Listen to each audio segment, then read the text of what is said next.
Hi friends, எல்லோருக்கும் வணக்கம். Welcome back to mom 60. இப்போ பார்த்தீங்கன்னா மணி 9. இன்றைக்கி புதன்கிழமை என்ன பிரேக்ஃபாஸ்ட் பண்ணியிருக்கேன் அப்படிங்கிறத பார்த்துடலாம். இங்கே வந்து இட்லி தான் ஊற்றிருக்கேன். கரெக்டாக ஒரு 5-6 இட்லி ஊற்றினேன். இங்கே வந்து எள்ளு தனியா, வெங்காயம் தக்காளி எல்லாம் வச்சு எள்ளு தனியா சட்னி ரொம்ப சூப்பராக இருக்கும். இது நான் நிறைய வாட்டி இந்த ரெசிபி போட்டிருக்கேன். தேங்காய் கொஞ்சம் வச்சு அரைச்சிருக்கேன், எல்லாத்தையும் வறுத்துட்டு. இங்கே வந்துட்டு நேற்று வச்ச மீன் குழம்பு என்ன இருக்குதையா அப்படின்னு இருக்குது, எனக்காகாது. அடுத்து இங்கே வந்து ராகி மாவு புட்டு பண்ணியிருந்தேன் நேற்று, அது கொஞ்சம் இருக்குது, நான் சாப்பிட போகிறேன். இது என்னோடய மகளுக்கு. அவங்க அதெல்லாம் சாப்பிடவே மாட்டாங்க, ஃப்ரெஷ்ஷாக தான் சாப்பிடுவாங்க. மீன் குழம்பெல்லாம் சாப்பிட மாட்டாங்க. அதனால் அவங்களுக்கு கொஞ்சமாக சட்னி வச்சுட்டு 2 இட்லி தான் அலைஞ்சி சாப்பிடுவாங்க இல்லையா, அவங்களுக்கு வச்சுட்டேன்.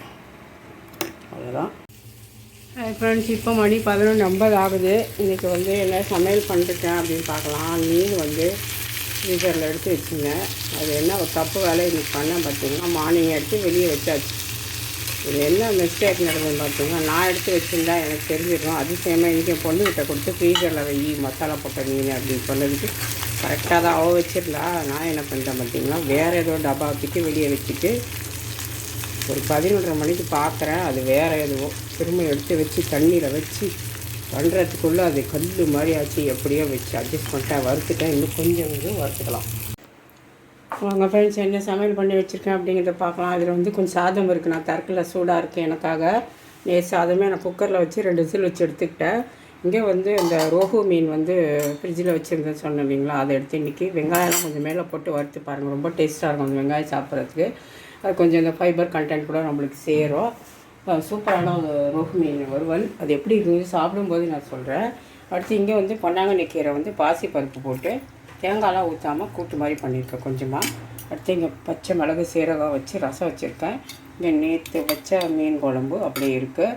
மாம்பெரிய கொட்டையை பார்த்திங்களா, இது அவ்வளோ பெருசு. நான் தான் திங்க போகிறேன், ஏன்னா என் பசங்க அந்த சைடில் தான் வச்சா திங்கவே திங்காதுங்க.